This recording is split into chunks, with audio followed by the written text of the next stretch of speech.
Assalamualaikum warahmatullahi wabarakatuh. Selamat bertemu kembali dengan program pembelajaran pendidikan Pancasila dan Kewarganegaraan di SMP Negeri 3 Glik untuk kelas 9. Pada kesempatan kali ini kita akan membahas materi permasalahan dalam keberagaman masyarakat Indonesia dan upaya pencegahan konflik. Materi ini kita akan bahas satu demi satu. Kita akan bagi menjadi 3. Bentuk keberagaman masyarakat Indonesia dan pengaruhnya. Yang kedua, permasalahan yang muncul dalam keberagaman masyarakat Indonesia. Yang ketiga, upaya pencegahan konflik yang bersifat sara atau suku, agama, ras, dan antar golongan. Yang pertama, bentuk keberagaman masyarakat Indonesia dan pengaruhnya. Ini kita akan bagi satu. Yang pertama adalah bentuk keberagaman masyarakat Indonesia. Keberagaman suku bangsa. Kurang lebih ada 1331 suku bangsa yang ada di Indonesia. Itu salah satu bentuk keberagamannya. Yang kedua, keberagaman agama. Sampai hari ini ada 6 agama yang diakui resmi di Indonesia. Yang pertama agama Islam, Kristen, Katolik, Hindu, Buddha, dan Konghucu. Ini ada 6 agama. Yang ketiga keberagaman bahasa. Kurang lebih ada 652 bahasa menurut sensus tahun 2010. Lalu yang keempat keberagaman adat istiadat dan budaya. Tentunya dari banyaknya suku bangsa, bahasa, agama membawa keberagaman adat dan budaya yang banyak sekali.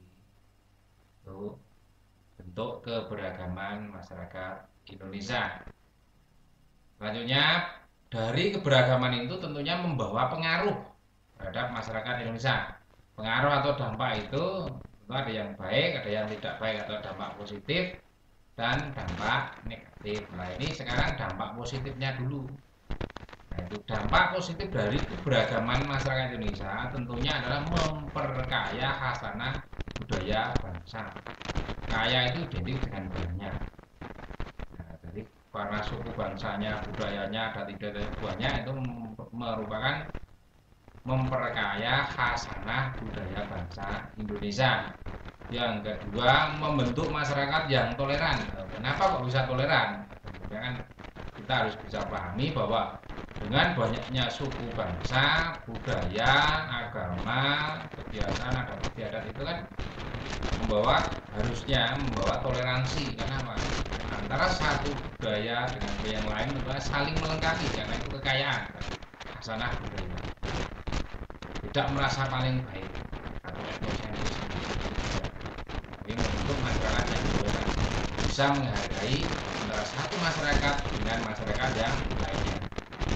Yang ketiga, menjadi daya tarik bagi wisatawan. Tentunya ketika kita bisa asumsikan contoh ada toko yang menjual satu atau dua saja, dengan toko yang menjual banyak jenis barang, orang akan tertarik banyak karena banyak pilihan. Termasuk budaya bangsa kita ketika itu banyak beraneka ragam, itu akan menjadi daya tarik bagi wisatawan. Dan apabila wisatawan datang akan membawa dampak positif apa di desa, negara atau pemasukan pendapatan negara. Yang selanjutnya, terciptanya integritas nasional. Nah, integritas ini loh, jadi integrasi, penyatuan. Jadi ini loh, saya orang Indonesia, saya warga negara Indonesia. Jadi punya jati diri, harga diri, sehingga menyatu dengan Indonesia. Integritas nasional, walaupun berbeda-beda suku, tapi ini kan adalah ciri khas budaya bangsa Indonesia. Integritas menyatukan. Yang ke-6, membantu perkembangan budaya tingkat nasional. Nah, itu membantu perkembangan budaya tingkat nasional. Kenapa? Budaya tingkat nasional itu dibentuk dari budaya-budaya daerah. Jadi semakin kaya kekayaan budaya nasional kita. Kan? Itu kurang lebihnya dampak positif keberagaman masyarakat Indonesia. Yang selanjutnya adalah dampak negatif keberagaman. Kalau kita tidak hati-hati dengan kekayaan atau khasanah budaya yang banyak itu, tentunya akan membawa dampak negatif. Yang pertama tentunya adalah terjadinya konflik dalam masyarakat. Tadi merasa paling baik di antara suku-suku, budaya-budaya yang ada di Indonesia, agama-agama yang Indonesia akan menjadikan konflik atau terjadinya konflik dalam masyarakat. Yang kedua, masyarakat cenderung cuek. Karena apa? Menganggap kalau budaya, bahasa, agama itu dirinya itu paling baik. Terus istilahnya Jawanya, istilah Jawanya leleh luweh, cuek bahasa gaulnya cuek. Jadi tidak peduli dengan budaya suku bangsa yang lain, padahal itu khasanah budaya bangsa kita. Yang ketiga, pengelolaan yang tidak mudah, karena banyak itu tentunya pengelolaannya tidak mudah, karena ada budaya, agama, adat istiadat itu tentunya berbeda-beda. Nah, ini tidak akan mudah. Terus yang selanjutnya muncul kelompok radikal. Nah, ini jadi kelompok yang keras. Karena apa? Menentang, mengatakan bahwa budaya tidak sesuai dengan kebiasaan mereka. Akhirnya muncul kelompok yang radikal. Tentu ingat, kita di Indonesia ini budaya bangsa yang berbudaya, tidak hanya satu jenis tetapi bermacam-macam. Makanya toleransi itu harus ditingkatkan. Jangan sampai muncul kelompok radikal karena ego kelompok saja. Terus menjadikan alasan terjadinya perpecahan, karena merasa beda terus pecah. Nah, ini jangan sampai menghilangkan dampak positif dari keberagaman. Jadi karena ada dampak negatifnya yang kita tidak waspadai, menjadikan alasan terjadinya perpecahan karena merasa tidak sama. Terus selanjutnya menimbulkan kecurigaan antar suku. Antar suku saling curiga bahwa kita akan dikuasai oleh suku yang satu, dan suku mereka mengatakan kita akan dikuasai oleh suku yang lainnya. Tentunya tidak, karena kita harus ingat itu adalah khasanah budaya bangsa, keanekaragaman budaya bangsa Indonesia yang harus kita jaga bersama. Terus dampak negatifnya muncul sikap etnosentrisme, muncul sikap provinsialisme, fanatisme kedaerahan yang berlebihan, menganggap etnis atau sukunya paling baik, paling benar, dan menganggap suku atau etnis lainnya rendah. Itu tidak boleh. Nah, ini dampak negatifnya sama itu. Provinsialisme itu juga menganggap provinsinya adalah paling baik, paling unggul. Fanatisme kedaerahan yang berlebihan itu juga tidak boleh. Jadi kita itu merasa bahwa kita itu saling melengkapi, bukan sana baik kita tidak baik atau kita menganggap paling baik yang lainnya karena tidak baik. Itu tidak. Itu adalah dampak positif dan negatif pengaruh keberagaman masyarakat Indonesia. Selanjutnya, permasalahan yang muncul dalam keberagaman suku, agama, dan ras itu dan antar golongan itu dilatar belakangi terjadinya karena manusia memiliki perbedaan jenis kelamin, strata sosial atau kehidupan sosial dan ekonomi, sistem hukum, pandangan. Kalau kita tidak bisa memandang sistem hukum kita adalah nasional, nanti kita membawa kebiasaan atau hukum yang dianggap paling benar itu adalah hukum mereka, atau ada kebiasaan mereka atau berdasarkan agama tertentu, itu akan tentunya akan membawa masalah. Terus keberagaman bangsa, suku, agama, kepercayaan, aliran politik. Nah, ini ada yang aliran politik itu dipengaruhi oleh kebiasaan. Jadi kalau kebiasaannya itu orang agamis seperti ini, yang nasionalis seperti ini, ya kita harus ingat bahwa kita itu bukan negara agama, bukan negara budaya, tetapi negara Pancasila. Jadi harus mengikuti aturan-aturan yang ada dalam Pancasila, dituangkan dalam Undang-Undang Dasar 45 sampai peraturan di bawahnya. Terus keberagaman agamanya juga karena budaya dan tujuan hidup. Nah, kita harus ingat bahwa tujuan hidup kita itu ya seperti yang digariskan dalam Pancasila. Bukan kita menggunakan tujuan hidup yang lain karena kita hidup di negara Pancasila Indonesia. Selanjutnya, penyebab konflik atau permasalahan dalam masyarakat. Ini yang pertama, tidak adanya persamaan pandangan antar kelompok, berbeda-beda, semua menganggap paling benar, semua menganggap paling unggul. Nah, ini salah satu penyebabnya. Yang kedua, norma dalam masyarakat tidak berfungsi sebagai mestinya. Norma agama, kesusilaan, kesopanan, hukum itu harus berfungsi. Jadi tidak boleh norma itu diabaikan atau dianggap tidak ada. Norma-norma itu harus bersama-sama kita jalankan sesuai dengan aturannya. Norma agama sesuai dengan agama yang kita anut tanpa bertentangan dengan Pancasila. Norma kesusilaan, norma kesopanan, dan norma hukum.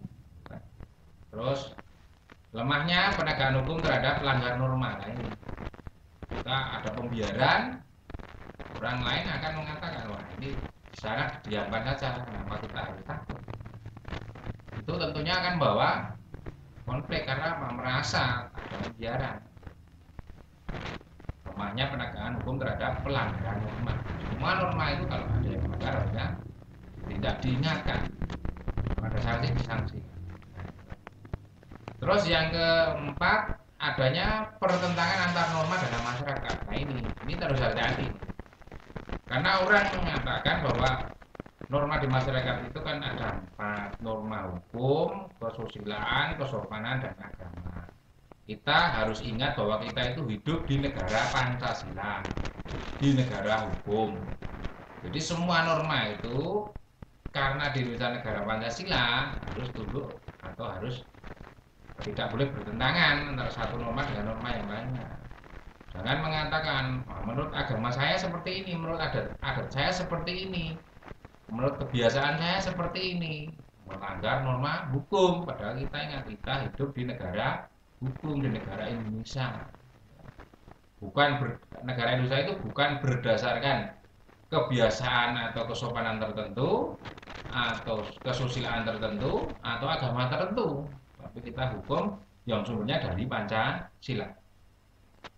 Terus selanjutnya adanya tindakan masyarakat yang melanggar norma. Nah, ini penyebab konflik itu karena apa? Ada yang melanggar norma dan ada pembiaran. Itu penyebab konflik atau permasalahan dalam masyarakat. Selanjutnya, contoh permasalahan yang muncul. Nah, contohnya tindakan kekerasan antar kelompok sara, antar kelompok suku, agama, ras, dan antar golongan. Kekerasan antara agama satu dengan agama yang lain, suku satu dengan suku yang lainnya, ras di Indonesia ini. Terus ada antar golongan yang merasa nasionalis, agamis, atau ada tertentu. Nah, ini jangan sampai. Ini contoh permasalahan. Yang kedua, penindasan kelompok kaya terhadap kelompok miskin. Ini tidak terlihat secara nyata orang kaya, tapi sikap perilaku yang ada dalam masyarakat. Biasanya ini contohnya, orang kaya itu akan semena-mena terhadap orang yang kurang mampu. Dengan apa? Karena mengandalkan kekayaannya. Ini penindasan. Sudah nggak mampu, ditindas dengan kekayaannya semena-mena. Terus yang ketiga, adanya sikap merasa paling baik dan paling benar daripada kelompok atau orang lain. Jadi merasa paling baik, paling benar. Jadi menganggap kelompok lain itu permasalahan yang muncul. Yang keempat, adanya sikap merendahkan terhadap sara lain. Nah, ini. Jadi suku, agama, ras, dan antar golongan dianggap rendah. Ini tidak boleh. Ini contoh ya, contoh permasalahan. Terus yang kelima, adanya sikap tidak mau bergaul dan berteman dengan orang lain yang berbeda sara. Nah, ini contoh permasalahan, menganggap bahwa suku saya, agama saya, ras saya, golongan saya itu paling benar. Jadi tidak mau bergaul dengan suku, agama, ras, dan antar golongan yang lainnya. Ini tidak contoh permasalahan. Berikutnya, gejala masyarakat yang memiliki potensi konflik. Menguatnya etnosentrisme. Nah, ini akan menimbulkan konflik ketika orang itu sudah mengatakan etnis saya, kelompok saya itu paling stereotip terhadap suatu kelompok, atau memandang atau mengecap kelompok lain itu berdasarkan ciri-ciri fisiknya. Itu gampangnya seperti itu. Orang yang pakai mohon maaf ya, orang yang memakai pakaian seperti ini kelompok ini, orang yang pakai warna pakaian ini adalah kelompok ini, tidak boleh seperti itu. Kita harus memang tahu mendalam, bukan hanya terus mengecap dari fisiknya saja. Kita tidak tahu orang yang rambutnya seperti ini, orangnya seperti ini, orang yang bicaranya seperti ini akan seperti ini. Ya, ini tidak boleh mengecap seperti itu. Terus kurang harmonisnya hubungan antar umat beragama. Nah, ini gejala-gejalanya itu. Anggap bahwa antar umat beragama itu agama yang satu dengan yang lain. Kelompok itu mengatakan agama saya yang paling benar, agamamu yang tidak benar. Nah, itu tidak boleh. Itu gejala-gejala. Kalau seperti itu kita harus waspada. Jadi kalau menguatnya etnosentrisme, stereotip, kurang harmonisnya, dan hubungan penduduk asli dan pendatang, itu tolong jangan kita malah nimbrung atau ikut-ikutan, tapi bagaimana caranya kita harus menyelesaikan itu, mengatakan jalan keluarnya bahwa kita itu sama-sama bangsa Indonesia. Jadi kurang harmonisnya penduduk yang asli dan pendatang, harusnya antara umat beragama, stereotip, menguatnya etnosentrisme. Jangan kita malah ikut-ikutan, tetapi bagaimana caranya kita itu membuat suasana menjadi lebih kondusif. Dengan apa? Jangan sampai mendukung salah satu kelompok itu, tapi kita harus bagaimana caranya bahwa kita sama-sama bangsa Indonesia, saudara. Akibat konflik dalam masyarakat itu, pertama, perpecahan dalam masyarakat, korban harta benda bahkan nyawa, terhambatnya pembangunan di daerah konflik, hancurnya nilai-nilai dan norma sosial dalam masyarakat, kerusakan mental anak-anak korban konflik. Itu tentunya jelas ya, konflik atau kalau ada pertentangan, perpecahan dalam masyarakat itu ada dampaknya. Perpecahan dalam masyarakat, korban harta benda bahkan nyawa, kalau sampai beradu fisik, merusak, pembangunan juga akan terhambat. Karena ada konflik, nilai-nilai norma sosial dalam masyarakat itu hancur karena tidak sudah diabaikan. Kerusakan mental anak-anak korban konflik karena mereka melihat secara nyata, secara langsung pertentangan atau konflik yang ada di masyarakat lingkungannya. Upaya pencegahan konflik yang bersifat SARA. Upaya mengatasi permasalahan yang muncul dalam keberagaman SARA adalah dengan menumbuhkan rasa memiliki, rela berkorban, dan cinta tanah air, serta memahami dan menghayati lambang kedaulatan dan tanda kehormatan pemersatu bangsa, simbol pemersatu bangsa Indonesia, yaitu bendera merah putih, bahasa Indonesia, satu tanah air, Undang-Undang Dasar 45, NKRI, Pancasila. Itu kan salah satu lambang kedaulatan, tanda kehormatan bangsa, simbol pemersatu bangsa Indonesia. Paling tidak yang harus kita pahami adalah seperti yang Sumpah Pemuda itu, satu bahasa, satu bangsa, satu tanah air. Masih muncul lagi yang utama lambang negara kita Pancasila itu pemersatu, semboyan Bhinneka Tunggal Ika. Nah, itu menghindar, kalau kita menghayati itu, melaksanakan itu, memahami itu, tentunya akan teratasi permasalahan yang muncul dalam keberagaman SARA itu. Jadi kita satu Indonesia yang berpancasila, satu tanah air, satu bahasa. Walaupun bahasa kita bermacam-macam, tetapi kita ada pemersatunya. Satu sistem hukum secara nasional, itu Undang-Undang Dasar 45. Upaya pencegahan konflik yang bersifat SARA untuk menanggulangi perpecahan bangsa diperlukan pembinaan secara efektif, antara lain menanamkan sikap cinta kasih antar sesama warga bangsa Indonesia. Yang kedua, membangun dan menghidupkan terus komitmen dan kesadaran serta kehendak untuk bersatu dalam wadah NKRI yang berdasarkan Pancasila dan UUD 45. Yang ketiga, penanaman kembali persatuan Indonesia dalam Bhinneka Tunggal Ika, berbeda-beda tetapi tetap satu jua, bukan menyamakan tetapi itu kekayaan, perbedaan itu. Membangun peranatan nilai yang berakar pada nilai dan norma yang menyuburkan persatuan dan kesatuan bangsa. Jadi membuat aturan yang akan menyuburkan persatuan dan kesatuan bangsa Indonesia. Jadi membuat aturan yang bukan malah perpecahan tetapi yang menyatukan, tata nilai yang benar.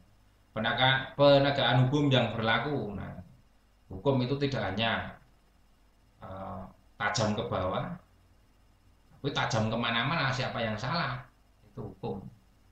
Bukan tumpul kepada satu pihak, tetapi harus tajam kemana-mana. Siapa yang salah ya harus tajam, siapa yang benar ya harus tumpul, bukan siapa yang dekat, siapa yang istilahnya bisa mempengaruhi hukum itu. Tapi kita harus penegakan hukum yang berlaku. Yang keenam, pemerintah yang cepat tanggap dalam permasalahan yang ada di masyarakat. Nah ini kalau ada konflik segera tangani, bukan ada pembiaran. Kita berharap seperti itu. Kiranya itu yang Pak Ria bisa sampaikan, tolong dipelajari, bisa menambah dari sumber lain yang relevan. Kalau kurang jelas bisa nanyakan kepada baik itu teman atau saudara atau ke Pak Ria sendiri juga bisa, silahkan hubungi. Terima kasih, tetap semangat dalam belajar dan selalu menjaga kesehatan. Assalamualaikum warahmatullahi wabarakatuh.